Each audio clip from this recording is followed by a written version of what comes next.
జమ్ము ఏది అయినా ట్రై చెయ్యి ఆచి చికెన్ మసాలా. ఆచి చికెన్ మసాలా ఈ వాళ్ళకి వద్దండి, ఒళ్ళంతా పులిసిపోయింది. ప్లీజ్ ప్లీజ్ వద్దండి. కమాన్ రమ్మంటుంటే ప్లీజ్. భారతి ఇదిగో 5 అయింది, ఏమిటా మొద్దు నిద్ర? బద్ధకంగా ఉందండి, ఒక్క పావు గంట పడుకుంటాను. అవతలని పనులు పెట్టుకుని పడుకుంటానంటే ఎలా? నేనొట్టి పిచ్చిదాన్నండి. రేపొద్దున 7 దాకా లేవక్కర్లేదని రాత్రి మీరంటే నిజం అనుకుని మురిసిపోయాను. కూరలబ్బాయిస్తే బీరకాయలో ఏవి చవకగా దొరికితే అవి ఓ అరకిలో తీసుకుని ఉంచండి. అలాగే. సాయంత్రం నువ్వు వచ్చేసరికి ఇల్లంతా ఊడ్చేసి ముగ్గులు పెట్టి కాఫీ తయారు చేసి స్నానం చేసి తల్లో పూలెట్టుకొని గుమ్మంలో నిలబడి ఉంటా, సరేనా? కోపమా నా మీద? నా మీద, నాకు ఉద్యోగం ఇప్పించలేని ఆ దేవుడి మీద. ఇవాళ మంచి రోజు, ఏదో ఉద్యోగానికి అప్లికేషన్ పెట్టండి, తప్పకుండా వస్తుంది. నమస్కారం అండి. అదేమిటండి ఇంత ఆలస్యమైంది? షాప్ కట్టేసరికి కాస్త ఆలస్యం అయిందండి. షాపు 5ంటికే కట్టేసి ఉంటారు. మీ ఆడమళ ఏలమంతా చేరి పోసుకోలు కబుర్లు వేసుకొని కూర్చొని ఉంటారు. ఇళ్ల మీద మొగుళ్ల మీద ఛాసుంటేగా. పద లోపలికి, చుట్టాలు వచ్చారు. చుట్టాలా? దోమలో మార్కెట్లో నవనవలు ఆడే వంకాయలు కనిపించేసరికి జివ్వు జివ్వు లాగేసిందమ్మాయి. భోజనంలోకి కాస్త అల్లము పచ్చిమిరపకాయలు వేసి వంకాయ కూర చేయమ్మా, జీవుడు శాంతిస్తాడు. నాకు వంకాయ వద్దు. మర్చిపోయాను, మా పిల్లలకి వంకాయ పడదు, అది నేను తింటాను. బంగాళాదుంపలు ఎర్రగా వేయించి వాళ్ళకి పెట్టమ్మా. కాస్త కొబ్బరి పచ్చడి ముక్కల పులుసు చేసి పెట్టు, అవి పెరుగు ఉంటే చాలు. మాకు ఎక్కువ ఐటెం తినలేమమ్మా, కష్టపడి చేయకే. ఏమండి, నానికి మాత్రం వేయలేదా? మర్చిపోయాను, ఇప్పుడేసాయి. మీ అమ్మా నాన్నకి చుట్టాలంటే ఎంత అపేక్ష. 4 కూరలు 4 పచ్చళ్ళతో చక్కగా తద్దినం భోజనంలా పెట్టేవారు. నెయ్యి చెంబులతో తెచ్చి కుమ్మరించేవారు. లేనన్నా నోరు తెరు.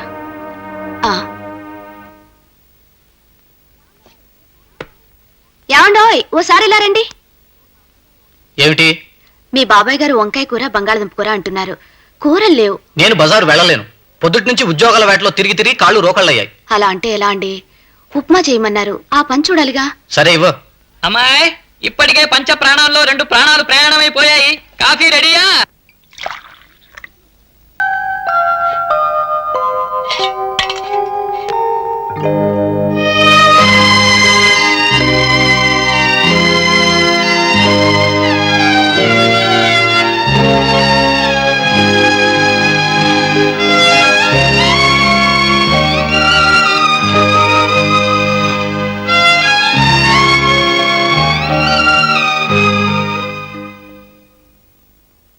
భారతి,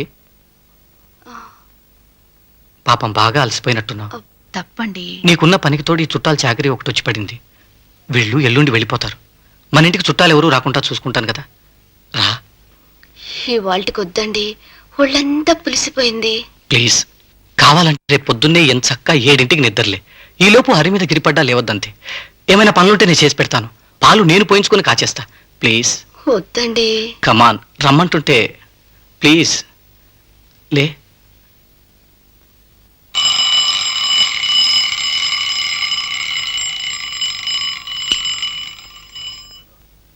భారతి ఇదిగో 5 అయింది, ఏమిటా మొద్దు నిద్ర? అరే, అవతల మా బాబాయ్ కాఫీ కాఫీ అంటూ మూర్ఛ రోగిలా కింద పడి కొట్టుకుంటున్నాడు. లేచి కాఫీ పెట్టు.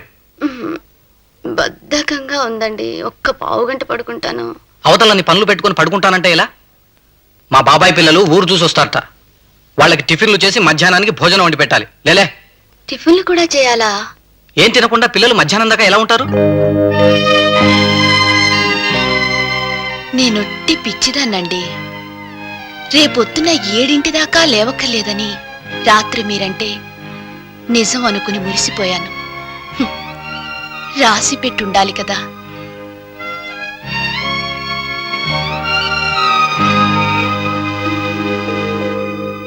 ఏమిటి ఇంత ఆలస్యం అయింది? బస్ చాలా రద్దీగా ఉందండి, జనం వేలాడుతున్నారు, నడిచొచ్చాను. అవతల రైలుకు టైం అయింది. బాబాయ్ చిందులు తొక్కుతున్నాడు. అమ్మాయి రామ్మా, తల పగిలిపోతుంది. కాసిన కాఫీ నీళ్ళు మా మహాను పోయి, ఇక మేము బయలుదేరాలి. అలాగే మావయ్య గారు. అమ్మా, ఈసారి పిల్లలకు ఊరు చూపించడం సరిగ్గా కుదరలేదురా అబ్బాయి. తిరిగి వచ్చేటప్పుడు ఇక్కడ ఆగి ఓ 4 రోజులుండి మరీ పెడతాను. అలాగే బాబాయ్. తీసుకోండి మావయ్య గారు. వస్తాం అమ్మాయి. మంచిది మావయ్య గారు. వస్తానరా. ఉంటా బాబాయ్. పిల్లలు త్వరగా ఎక్కంత టైం అవుతుంది.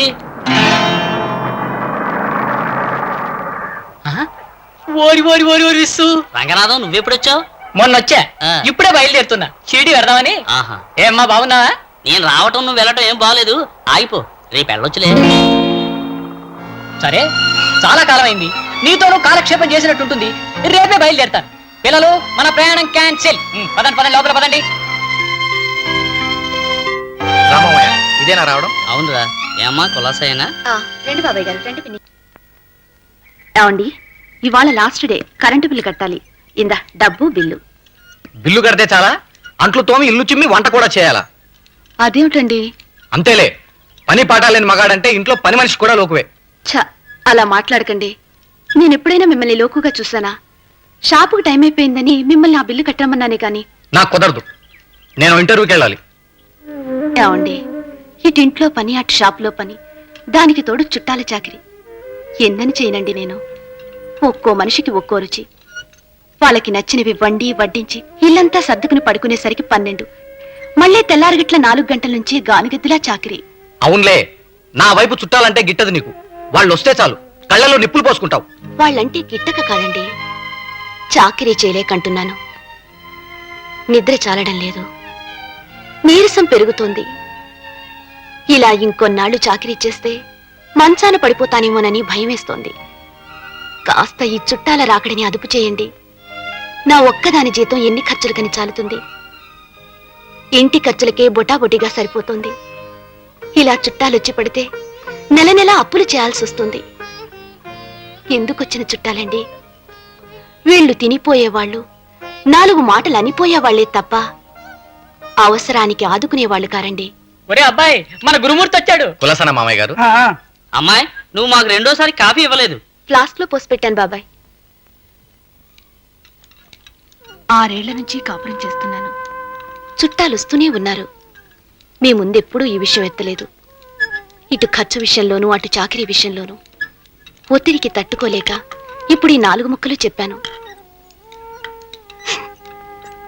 కరెంటు బిల్లు నేనే కడతానులేండి. పనిలో పని, ఆలస్యంలో ఆలస్యం. వస్తాను.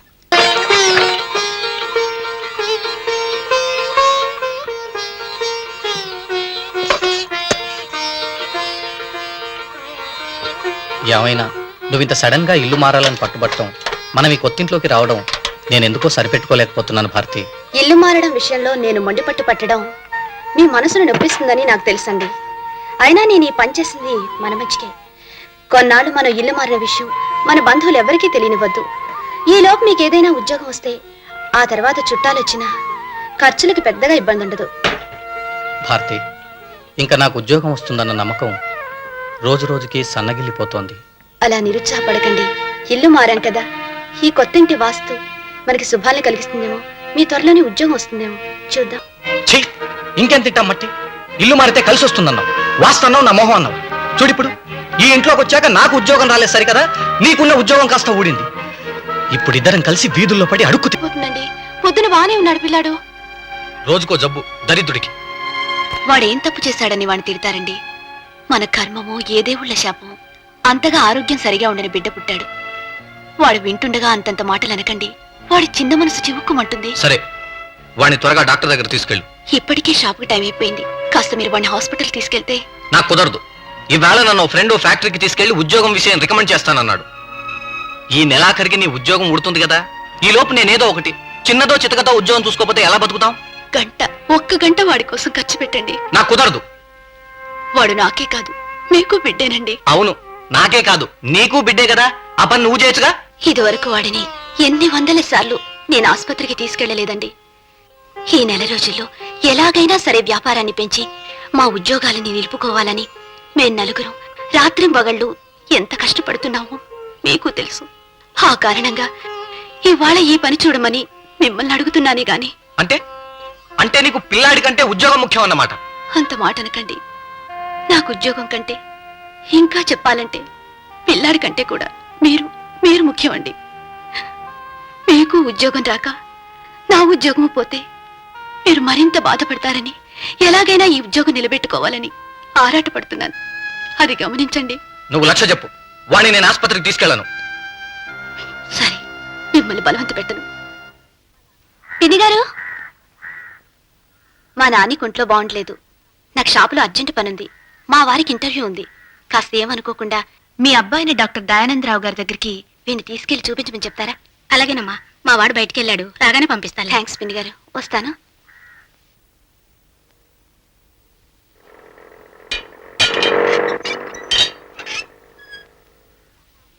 ఏమండి, పక్కింటి పిన్నిగారి ఇల్లు తాళం వేసింది.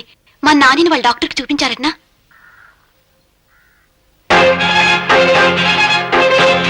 నాని, నాని, నాని, నాని. కన్న కొడుకంటే లక్ష్యం లేకుండా ఓ కూరల సంచిలాగానో పాల క్యాన్ లాగానో పిల్లాన్ని పక్కింట్లో పడేసి వెళ్ళావుగా. వాళ్ళ అబ్బాయి సాయంత్రం దాకా రాలేదట. ఆవిడ నానిగాని డాక్టర్ దగ్గర పంపలేదు. నేను బయట తిరిగి వచ్చి వాడిని తీసుకెళ్లి ఆసుపత్రిలో జరిపించాను. అలాగా? వాడు ఇప్పుడు అక్కడే ఉన్నాడా? నేను వెళ్తానండి. ఆగో, ఎక్కడికి వెళ్తున్నావు? దయానందరావు గారి హాస్పిటల్కి. వాడక్కడ లేడు. అక్కడ లేడా? ఎక్కడున్నాడండి? ఏ హాస్పిటల్లో ఉన్నాడు? చెప్పను. మీకు నన్ను సరదాగా ఏడిపించాలనుంటే ఇంకో మాట ఏదైనా అనండి. బాధ పెట్టాలనుంటే ఇంకో పని ఏదైనా చేయండి. కానీ ఇది కాదండి. చెప్పండి, నాని ఏ ఆసుపత్రిలో ఉన్నాడు? ఆ ఆసుపత్రి పేరు నీకు చెప్పను. ఏ, ఎందుకు చెప్పరు? నీకు కన్న కొడుకు కంటే నీ చిన్న ఉద్యోగం పెద్దదైపోయింది కదా. ఏమండి, నా పరిస్థితి మీకు చెప్పాను. ఇంకా నన్ను గుచ్చిన చోటే గుచ్చి వేధించడం మీరు చేయదగ్గ పని కాదండి. ప్లీజ్, మీకు దండం పెడతాను. చెప్పండి, వాడు ఏ ఆసుపత్రిలో ఉన్నాడు? వాడికి ఎలా ఉందో తెలుసుకోకపోతే ఈ గుండె ఆగిపోతుందండి. కొడుకంటే ఎంత ప్రేమో. నిజంగా ప్రేమేనండి. వాడిని ఇక్కడ మోసానండి. వాడు నా కడుపు లోపల తంతూ ఉంటే అమ్మ నవ్వబోతున్నానన్న ఆనందంతో భరించాను. నా అందమో ఆరోగ్యమో చెడిపోతుందని నేను భయపడలేదండి. వాడి ఆరోగ్యం కోసం తల్లిపాలు తాగించి పెంచాను. వాడు నా ప్రాణంలో ప్రాణం అండి. ప్రేమ ఎందుకుండదు? పోనీ ఏ ఆసుపత్రిలో ఉన్నాడో తర్వాత చెప్తురు గాని ఎలా ఉన్నాడో చెప్పండి, మీకు దండం పెడతాను. కండిషన్ సీరియస్ గా ఉందన్నారు. అసలు ఈ పాటికి ఉన్నాడో చచ్చాడో?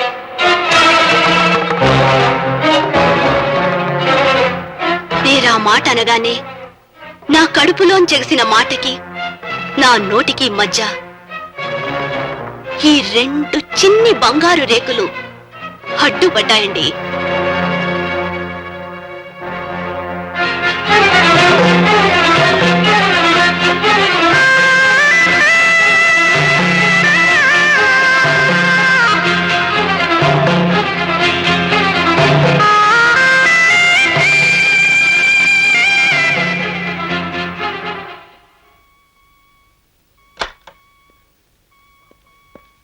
Good evening doctor.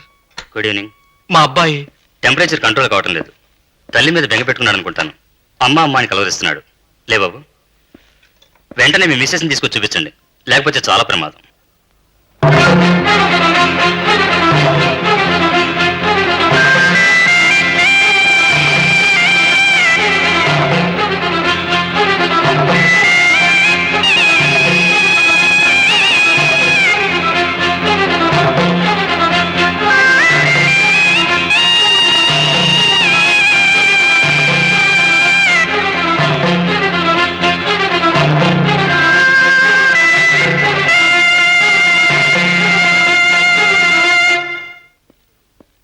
డాక్టర్ గారు, మా ఆవిడ ఎక్కడికి వెళ్ళిందో తెలియడం లేదు సార్.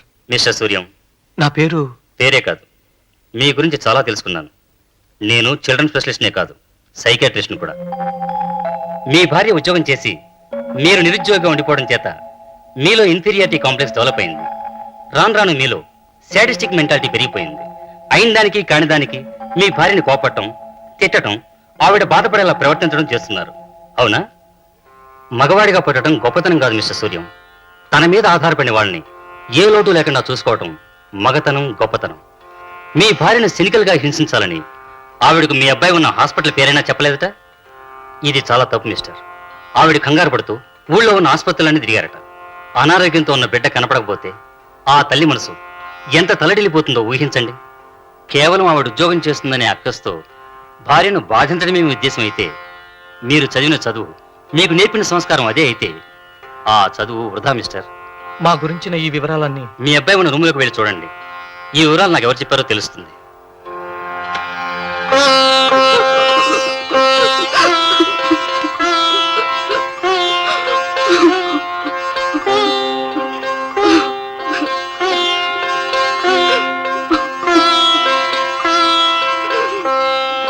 భారతి,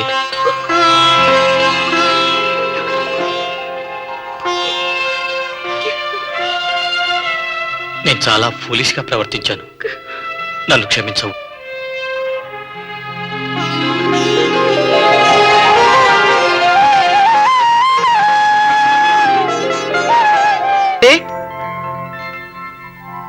ఏమిటండి? నాకు ఉద్యోగం వచ్చిందో అశోక ఫ్యాన్స్ లో. అమ్మయ్య, ఇప్పటికి మనకి మంచి రోజులు వచ్చాయన్నమాట. ఆ? ఉమ్, ఆ.